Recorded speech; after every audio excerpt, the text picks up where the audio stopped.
आगरा में आयोजित हुआ संत सम्मेलन। संतों ने भरी हुंकार। संतों ने कहा, समाज में फैली कुरीतियों को शस्त्र से नहीं, शास्त्रों से दूर। श्री कृष्ण जन्मभूमि पर भव्य और दिव्य मंदिर का निर्माण कराएंगे। सदैव तत्पर रहेंगे।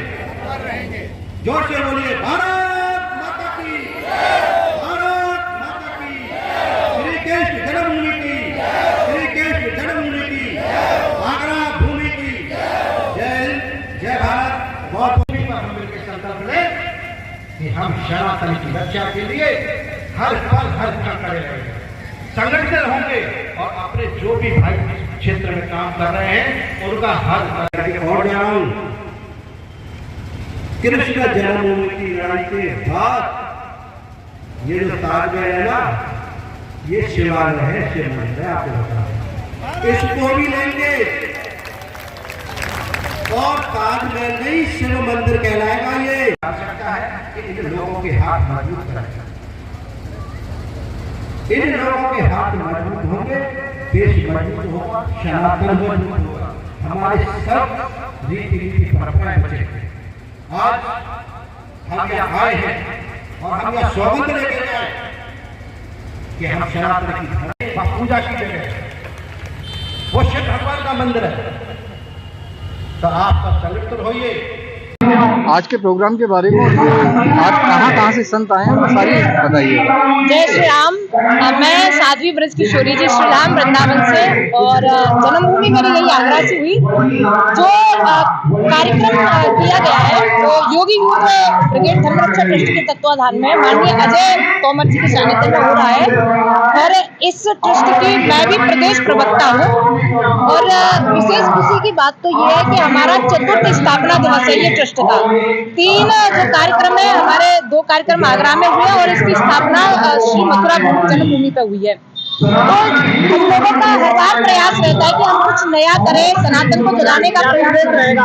हमारा संदेश ये है, पहला तो सनातन को जगाने का कार्य, और दूसरा है कि हम हिंदुओं को जगा सके, सनातन को बढ़ावा दे सके। दूसरी बात मेरी प्रार्थना है सबसे कि ज्यादा से ज्यादा जितने भी मेरे सनातनी भाई हिंदू लोग या जो भी लोग मुझे सुन पा रहे हैं, मैं निवेदन करूंगी कि वो धर्म की तरफ आगे बढ़े, शास्त्रों को उठाएं और शास्त्रों के साथ साथ में शस्त्र का भी ज्ञान होना चाहिए।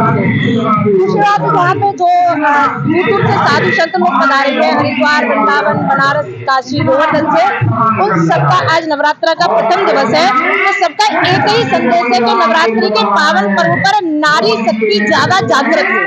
जैसे कि ये महिषासुर मर्दिनी है, मैंने अभी थोड़ी देर पहले भी कहा कि आने वाले इतिहास की कहानी बन सकती है, बहते हुए झरनों की रवानी बन सकती है, और नारी अगर स्वयं को पहचान ले तो झांसी की रानी भी बन सकती है।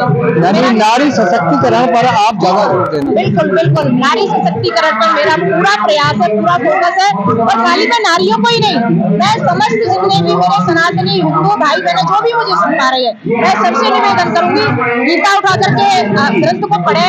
रामायण है, भगवत कथा है, हमारे यहाँ 18 पुराण है, 64 उपपुराण है, उसके बाद में 6 शास्त्र, 4 वेद हैं, और 7 करोड़ रामायण, वहाँ तो 100 करोड़ से भी ज्यादा रामायण है।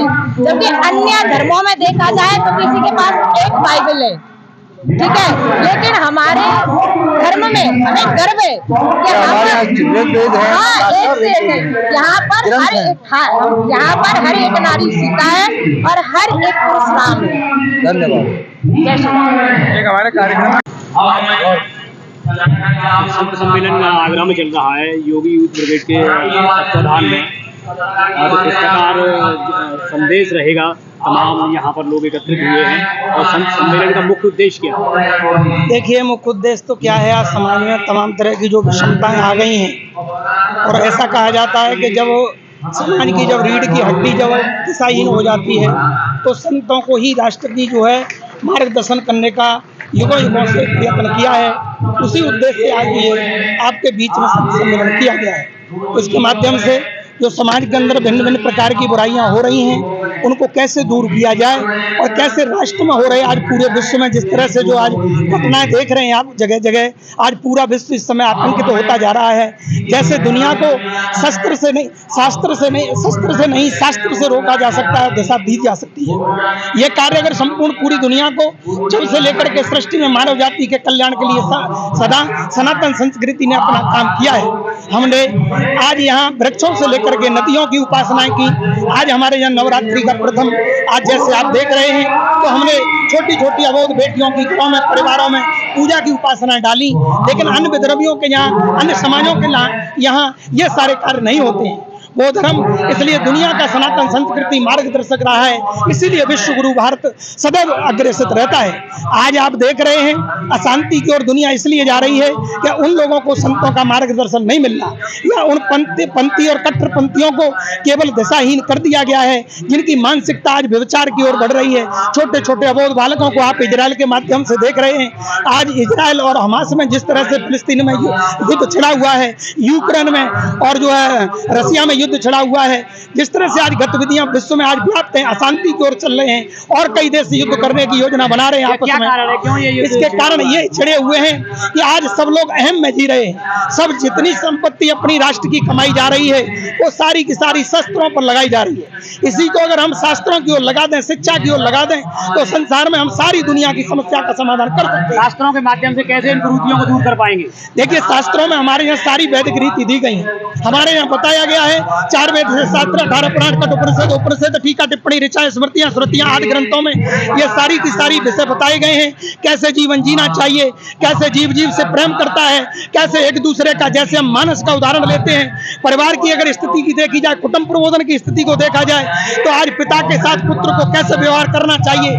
पिता ने एक बार आदेश रघुनाथ जी को दिया और 14 वर्ष तक पुत्र वनवास की ओर चल दिए। ये अगर प्रेम देखना है तो मानस से शिक्षा लेनी होगी। भाई भाई का प्रेम देखना है तो एक भाई 14 वर्ष तक सोया नहीं, एक भाई ने अन्न जल परित्याग कर दिया। इस तरह से हमारी शिक्षा सारे वैदिक शास्त्र देते हैं। ये हमारे जीवन की एक बहुत बड़ी उपलब्धि है।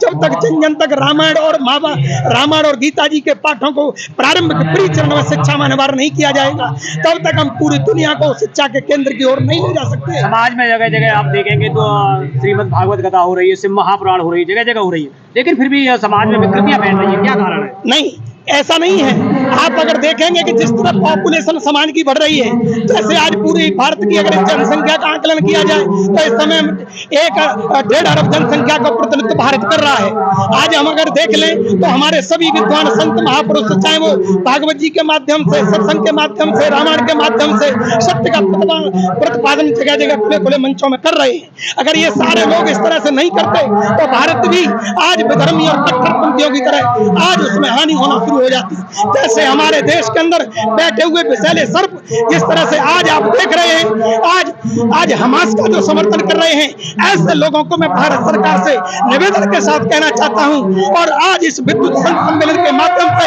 उनको चेतावनी के द्वारा कहना चाहता हूं कि उनको मुंह तोड़ सरकार जवाब दे, पहले मुंह तोड़े फिर उनको जवाब दे, क्योंकि हम इस समय इजराइल के साथ हैं। क्योंकि सबसे पहले कट्टरपंथियों ने जिस तरह से विधर्मियों ने इजराइल के छोटे छोटे आबाद बच्चों को निर्ममता से बेरहमता से काटा है, उनका वध किया गया है और उन बहन बेटियों के साथ, मृत शरीर के साथ भी उनके साथ रेप किया जा रहा है, जो मानवता के लिए कहीं भी, यहाँ तक कि दैत्यों के लिए भी शब्द दिया जाए वो भी कम पड़ जाएगा। इसकी हम भर्त्सना करते हैं, पूरी निंदा करते हैं और इजराइल के साथ संपूर्ण संत समाज और भारत सरकार पूरी दम से खड़ी है। जय हिंद, जय भारत।